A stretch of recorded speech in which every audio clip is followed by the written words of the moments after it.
तर सातारा जिल्ह्यातील वाईमधील प्रसिद्ध बगाड यात्रेला सुरुवात झालेली आहे। बगाड यात्रेसाठी मोठ्या संख्येने भाविक बावधन गावात दाखल झाले।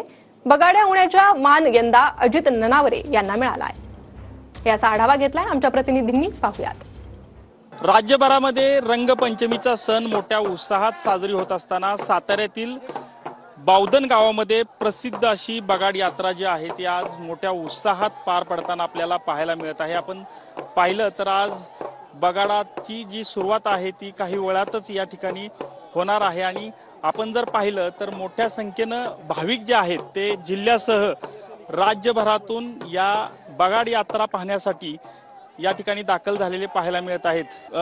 बगाड्या होण्याचा मान जो आहे तो अजित ननावरे यांना मिळालेला आहे आणि भावाच्या लग्नपूर्तीच्या अनुषंगानं या ठिकाणी त्यांनी नवस बोलला होता 2014 मध्ये आणि हा नवस पूर्ण झाल्यानंतर आज याच बगाडाला त्यांना बांधण्यात येणार आहे आणि हा नवस जो आहे तो आज या ठिकाणी पूर्ण होणार आहे।